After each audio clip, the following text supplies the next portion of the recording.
kuatkan hati. Negeri ini memanggilmu kawan. Belajar bergerak berbagi untuk negeri. Guru penggerak majukan pendidikan.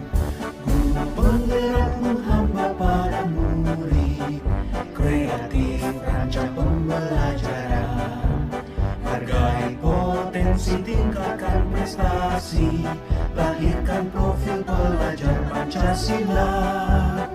Belajar bergerak berbagi untuk negeri. Kita menjalin kolaborasi. Assalamualaikum warahmatullahi wabarakatuh. Perkenalkan, nama saya Ilham Kholik, SPD, calon guru penggerak angkatan ke-7 asal Kabupaten Muaro Jambi. Baik, pada kesempatan kali ini saya akan membuat video tentang tugas saya di modul 3.1, yaitu demonstrasi kontekstual berkaitan dengan pengambilan keputusan yang berkaitan dengan dilema etika dan rujukan moral, yang mana pada perbincangan kali ini saya bersama kepala sekolah saya, yaitu Ibu Atia SPDSD. Selamat pagi Ibu. Jadi Ibu, pada kesempatan pagi ini kita bincang-bincang sedikit ya. Barangkali nanti yang kita perbincangkan ini berkaitan dengan kasus dilema etika yang barangkali pernah Ibu hadapi di sekolah ini. Nah, pertanyaan pertama, kira-kira apa cara Ibu mengidentifikasi untuk pengambilan keputusan apabila dihadapkan pada kasus yang benar melawan kasus yang benar? Setiap sekolah pasti memiliki suatu masalah, dan masalah itu tentunya harus diselesaikan. Dan masalah itu kebetulan di SD saya, di SD kita ini juga ada masalah, seperti contohnya ini pengambilan keputusan tentang guru yang akan mengadakan pembelajaran tambahan. Oh gitu ya. Jadi yang akan Ibu ceritakan pada kesempatan ini, ada seorang guru yang barangkali di sini Ibu menjadi dilema apabila guru tersebut memberikan jadwal belajar tambahan kepada siswa sementara sekolah tidak menjadwalkan itu. Tetapi secara etika guru tersebut memang perlu secara materi, gitu Bu ya? Ya. Gimana Bu? Coba ceritakan. Gini ya, ada seorang guru tersebut mengadakan pembelajaran tambahan Ya. atau les yang seharusnya itu menurut saya ya diadakan tidak di lingkungan sekolah, dan itu pun beberapa wali murid yang mengadakan hal itu tentang kepribadian, Ya. kepribadian seorang guru, tetapi tempatnya, masalah tempat tersebut diadakan di sekolah. Ya. Kenapa wali murid tersebut berpendapat seharusnya di rumah tersendiri? Karena ya kita lihat keperluan guru tersebut itu dari kekurangannya menurut saya. Tapi ada kelebihannya itu ada bagusnya, karena untuk tambahan pelajaran yang nilainya rendah itu bagi saya itu ada bagusnya. Berarti manfaatnya barangkali yang Ibu ambil dari sisi belajar muridnya ya. Berarti secara kognitif anak-anak terbantu dengan adanya kegiatan belajar tambahan itu ya. Nah, kalau saya tanya untuk pertanyaan terakhir, kira-kira keputusan Ibu yang akan Ibu ambil kalau kasus itu masih terjadi, dan keputusan apa yang akan Ibu terapkan terhadap keputusan itu? Kalau saya tentunya tidak bisa mengambil keputusan secara sendiri. Saya juga harus bermusyawarah dengan beberapa guru jalan yang harus saya ambil, karena itu juga untuk kebaikan semuanya. Jadi ada beberapa guru senior atau beberapa guru yang telah berpengalaman, saya ambil kesepakatannya untuk mengambil keputusan tersebut. Betul ya. Jadi Ibu tidak bisa serta-merta secara langsung memutuskan ya. Berarti Ibu tetap melibatkan beberapa orang guru yang nantinya dengan pembicaraan secara serius dan mendalam, barangkali dengan sama-sama membicarakan kasus itu bisa meminimalisir atau mengurangi resiko kesalahan ya. Oke Bu, terima kasih atas kesempatan yang diberikan. Terima kasih juga kepada Ibu Admiah SPDSD selaku Kepala SD Negeri Sasongko Bukasari pada kesempatan pagi ini. Saya akhiri. Wassalamualaikum warahmatullahi wabarakatuh.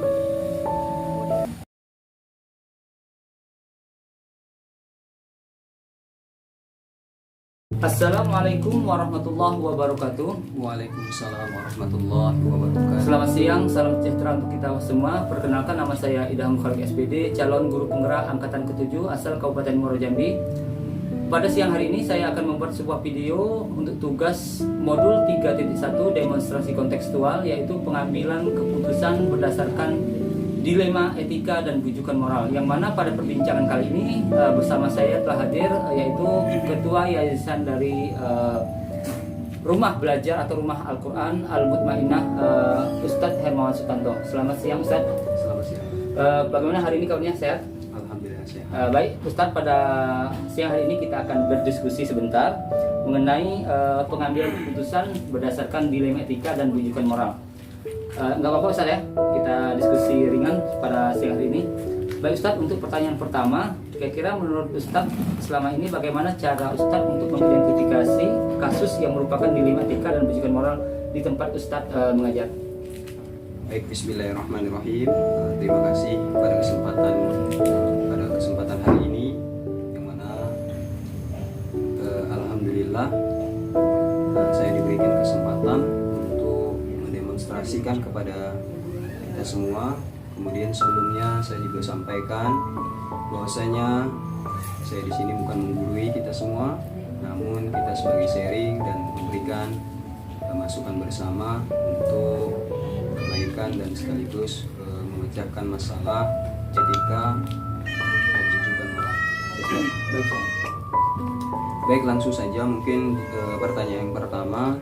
Jadi untuk langkah-langkah ataupun penilaian yang kita mesti berikan untuk mengatasi masalah dilema etika dan bujukan moral, yang diantaranya yang pertama yaitu menurut kami memberikan penilaian. Ya. Jadi untuk masalah etika ataupun akhlak daripada perangai anak-anak kita, khususnya anak-anak bangsa yang di masa-masa pendidikan, yakni kita harus memberikan penilaian. Kemudian yang kedua, kita harus mengenali masalah. Jadi untuk menjawab daripada dilema etika dan bujukan moral, kita harus mengenali masalah yang terjadi, yang dihadapi oleh anak-anak kita. Ya. Kemudian yang ketiga, kita harus mencermati data, atau kita membuat data, atau kita mencari sebuah data-data valid untuk mencermati daripada masalah-masalah yang terjadi. Ya.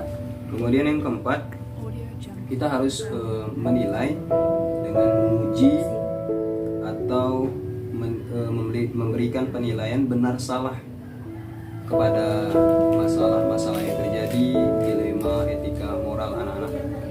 Kemudian yang kelima, kita harus mengambil inti atau poin yang penting dari permasalahan. Kemudian yang keenam, kita harus memberikan solusi atau jalan yang mana untuk memecahkan masalah tentunya membutuhkan sebuah solusi. Kemudian berikutnya kita juga harus memberikan investigasi atau sebuah menilai di belakang, mencari solusi daripada apa sih kendala masyarakat, kendala anak-anak ini, Ya. sampai perbuatan misalnya membuat masalah di masyarakat, Ya. apa kejadian-kejadiannya. Kemudian yang ke-8, memberikan keputusan. Dan yang terakhir, menurut saya kita juga harus merefleksi atas kegiatan yang kita lakukan. Oke. Baik Ustadz, berarti ada 9 langkah ya. 9 langkah menurut Ustadz, bagaimana cara Ustadz untuk mengidentifikasi kasus-kasus yang ada barangkali di tempat Ustadz mengajar, yang berkaitan dengan dilema etika dan bujukan moral Ustadz ya. Baik, kita lanjut yang kedua Ustadz. Sepengetahuan Ustadz, menurut Ustadz selama ini bagaimana cara Ustadz menjalankan keputusan di sekolah atau di tempat Ustadz mengajar, terutama kasus ini ada dua kepentingan yang sama-sama benar, yang artinya mengalami kendala untuk memutuskan karena ini sama-sama benar. Ustadz, silakan. Baik, terima kasih. Untuk yang kedua, sebuah pepatah mengatakan bahwasanya anak itu bagaikan kertas putih yang kosong. Ya. Kemudian dan tinta itu adalah sebagai akhlak yang timbul daripada anak tersebut. Jadi pepatah tersebut menjadikan sebuah makna dan sekaligus motivasi buat kita bahwasanya tidak ada perangai dan akhlak anak itu yang tidak bisa dipecahkan. Artinya anak itu, apalagi anak-anak bangsa, anak-anak yang masih usia SD misalnya, itu sangat mudah sekali dibentuk, selayaknya seperti sebuah kayu yang mudah untuk dibentuk. Kemudian kalau untuk masalah menghadapi konflik pada anak, yang pertama ya yang mesti kita harus lakukan, sebagaimana kita lihat sejarah bahwasanya Rasulullah itu kalau beliau memecahkan sebuah masalah, tentunya beliau selalu sharing kepada para sahabatnya. Jadi sharing kepada sahabatnya itu kategori sekarang itu dinamakan musyawarah. Nah, jadi yang pertama yang mesti kita lakukan yaitu kita harus bermusyawarah. Kemudian langkah berikutnya, ketika konflik itu sudah dimusyawarahkan, kita juga harus menghargai pendapat satu dengan yang lain. Jadi nanti bisa dikombinasi pendapat diantara yang lain mana yang terbaik, dan itulah cara yang mungkin untuk memecahkan masalah tersebut. Jadi tidak ada satu sama yang lain saling egonya saling ini pendapatnya nggak dipakai. Jadi dengan mudahnya kita memberikan kesepakatan bersama, yaitu dengan saling menghargai satu dengan yang lain. Mungkin barangkali itu terakhir, mungkin ya itu dinamakan kolaboratif dari pendapat-pendapat yang ada. Oke.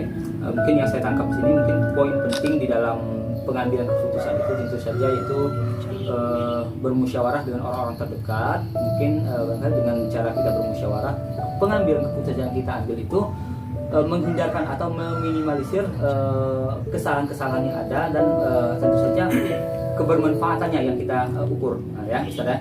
Baik, yang ketiga Ustaz, kira-kira menurut Ustaz langkah-langkah atau prosedur apa yang bisa Ustaz lakukan selama Ustaz belajar? Langkah-langkah atau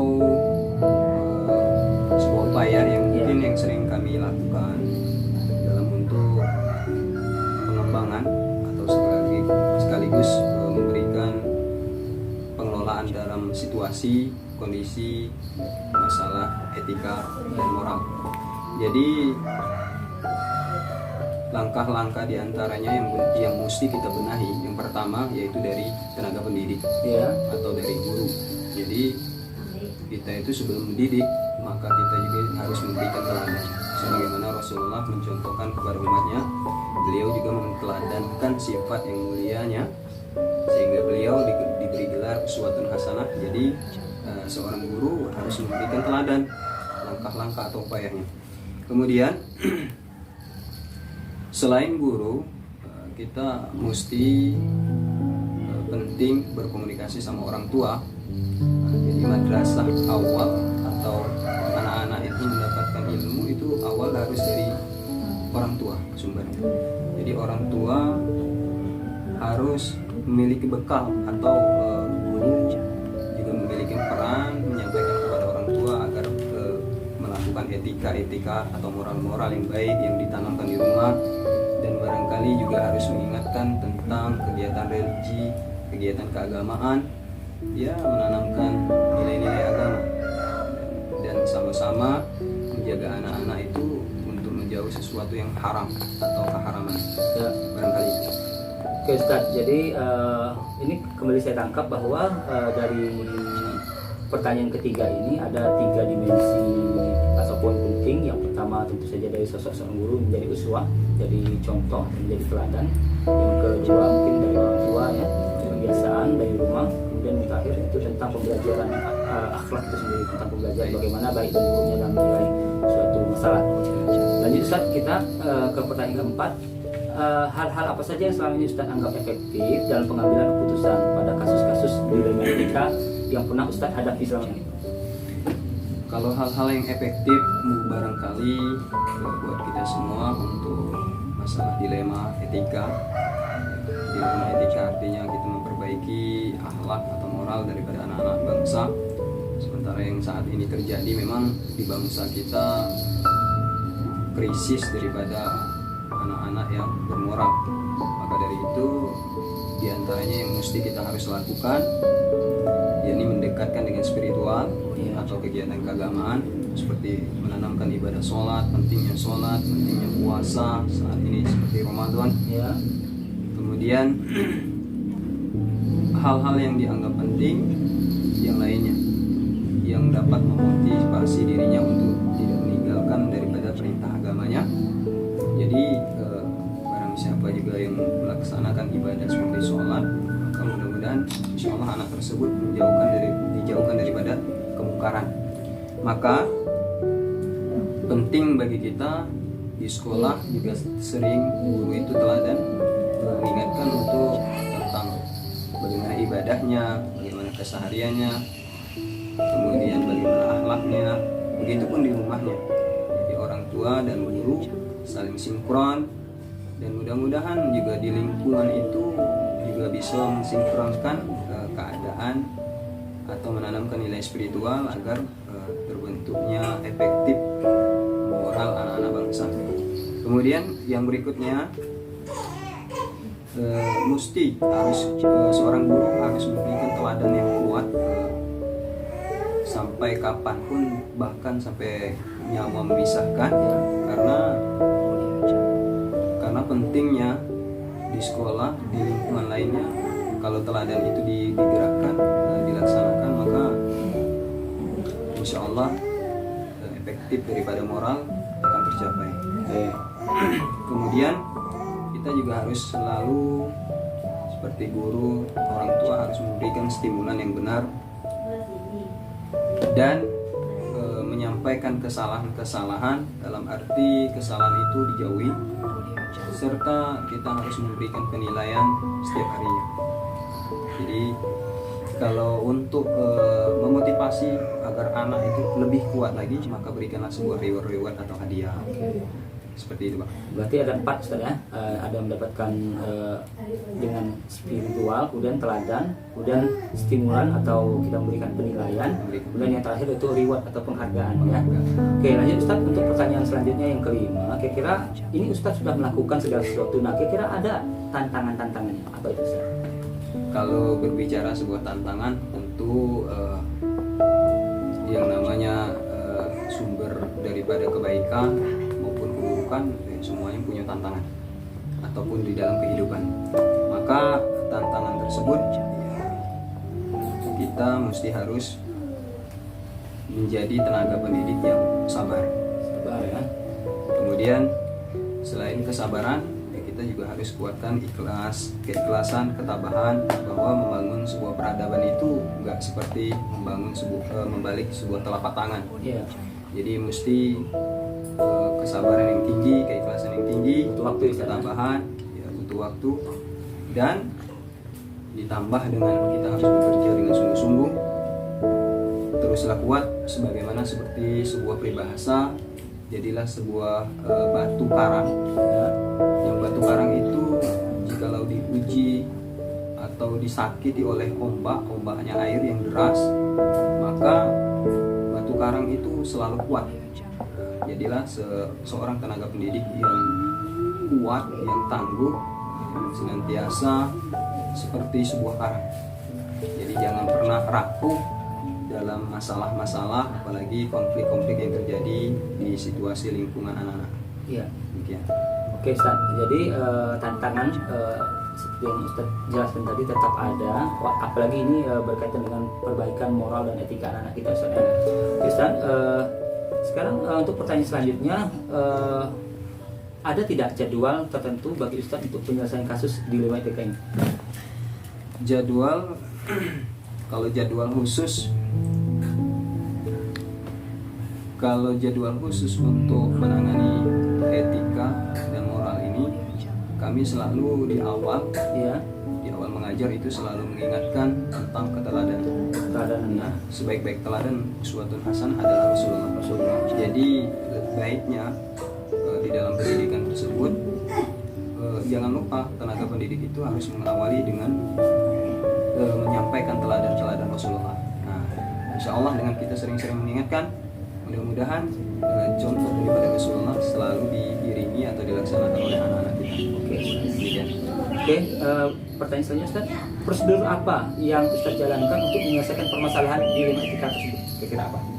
Kalau prosedur yang kami laksanakan, diantaranya mesti kita bangun yaitu berteladanan. Bukan hanya teladan tadi kita bicarakan lewat mulut saja, tapi kita juga mempraktekkan kesehariannya seperti apa. Kemudian berkomunikasi sama orang tua agar memberikan teladan yang baik di rumah, terus menegur, terus nasihat, terus memperhatikan, menyayangi anak-anaknya supaya anak-anak terdidik dengan baik. Kemudian prosedur yang kami lakukan yaitu mendoakan, ya, karena doa merupakan senjata bagi kaum muslimin, sebagaimana disampaikan di hadis Rasulullah.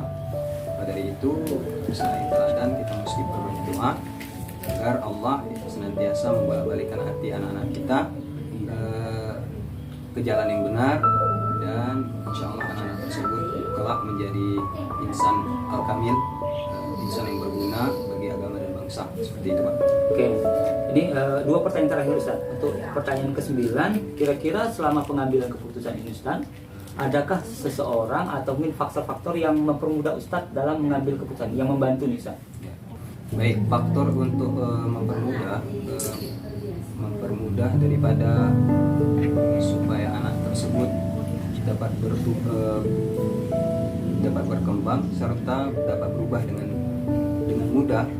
Langkah-langkahnya ya diantaranya yakni ya peran orang tua. Karena orang tua seperti di awal tadi kami sampaikan merupakan madrasatun awalun. Jadi madrasah awal adalah orang tua. Sekolah pertama ya. Sekolah pertama. Jadi efek yang sangat efektif itu diantaranya mesti kita benahi dari keluarga atau orang tuanya. Seperti itu. Oke, Ustaz. Kemudian lanjut. Mungkin faktor yang berikutnya yaitu dari lingkungan atau teman-teman. Lingkungan ya. Lingkungan dari teman-teman. Jadi pentingnya di pendidikan tersebut kan mereka bergaul, apalagi anak-anak kita tak lepas daripada bermain. Ya. Kita mesti harus berikan contoh teladan yang baik dari teman-teman tadi, dan insya Allah dari pengaruh teman-teman yang baik maka baik pula kelak tumbuh kembang anak tersebut. Demikian. Oke, nah ini untuk pertanyaan terakhir Ustaz, dari semua hal yang Ustaz sampaikan tadi, kira-kira apa pembelajaran yang dapat Ustaz ambil? Baik, pada kesempatan yang terakhir ini kami ringkasnya bahwasanya ada sebuah pepatah mengatakan akhlak itu lebih penting daripada ilmu. Bukan ilmu nggak penting, tapi akhlak itulah yang lebih penting daripada ilmu, yang mencerminkan seseorang itu berilmu dari akhlaknya. Jadi dengan krisisnya anak-anak sekarang moral atau etika, jadi kita perlu sama-sama menjaga anak-anak kita, terutama kepada orang tua, kepada tenaga pendidik, dan semua kalangan manusia, agar untuk menjaga anak-anaknya dari pengaruh-pengaruh yang negatif. Kemudian coba selalu untuk mengontrol anak-anaknya untuk sosialnya, bersama temannya bergaul, ya, bagaimana jangan sampai kita itu menabur benih yang salah, karena anak-anak merupakan generasi yang selanjutnya yang akan menggantikan kita semua. Maka dari itu taburlah benih-benih kebaikan, apalagi sekarang di bulan Ramadan, bulan yang dilipat gandakan pahala, maka kita harus terbiahkan anak-anak kita atau biasakan dengan pendidikan agama, terus kontrol daripada bagaimana kesehariannya, bagaimana menyangkut hawa nafsunya atau diantaranya mungkin berbicaranya atau sering emosionalnya, maka kita harus terus perlahan-lahan dan terus mengingatkan kepada anak-anak kita. Kemudian teruslah ajarkan mereka, tanamkan yang baik, tinggalkan daripada hal yang batil. Begitupun orang tuanya, berikan nafkah-nafkah yang halal agar anak-anak tersebut tumbuh berkembang atas jerih payah atau upaya yang berkah daripada orang tuanya yang tugas ayah lah, yang terutama yang mencari nafkah. Ya. Jadi ayah tersebut insya Allah berkah bagi anaknya, dan insya Allah kelak anak tersebut menjadi anak yang berguna. Kemudian jikalau kita senantiasa melaksanakan kegiatan tersebut dengan benar, dengan hal-hal yang positif, insya Allah sebagaimana tujuan seorang guru akan menjadikan anak-anak generasi yang hebat, generasi yang berkarakter di masa mendatang. Namun juga sebaliknya, jikalau kita acuh, jikalau kita tidak mementingkan masalah etika dan moral anak-anak, maka kelak anak-anak tersebut akan menjadi anak yang kacau atau memprihatinkan bagi nasib bangsa kita. Karena sejarah mengatakan sebuah penyesalan daripada Presiden Habibie, yakni beliau selalu mengedepankan ilmu, dan ketika beliau sakaratul mautnya, beliau tidak ada satupun anaknya yang membantu atau menuntunnya. Nah, itulah penyesalan daripada Presiden Habibie ketika beliau meninggal dunia, dibuat dalam teks diari beliau. Jadi jangan sampai penyesalan yang ada di akhir itu akan terjadi di masa mendatang. Maka dari itu, ya mari kita selamatkan anak-anak bangsa dengan memberikan teladan, dengan memberikan kesubuhan. Insya Allah mudah-mudahan anak-anak di lingkungan kita khususnya maupun di bangsa kita, insya Allah masalah dilema etika ini dan moral akan sama-sama kita berikan yang terbaik. Demikian. Oke Ustaz, baik, terima kasih Ustaz pada kesempatan siang hari ini sudah mau meluangkan waktunya untuk kita berbincang-bincang ringan Sama-sama. berkaitan dengan pengambilan keputusan yang berkaitan dengan dilema etika dan bujukan moral Ustaz. Baik, demikianlah video singkat saya hari ini. Saya selaku CGP Angkatan ke-7 Kabupaten Muaro Jambi mengucapkan ribuan terima kasih kepada Ustadz Hermawan Sutanto selaku pimpinan daripada Rumah Mengaji Rumah Belajar Al-Quran Al-Mutmainah. Saya akhiri, wassalamualaikum warahmatullahi wabarakatuh. Waalaikumsalam.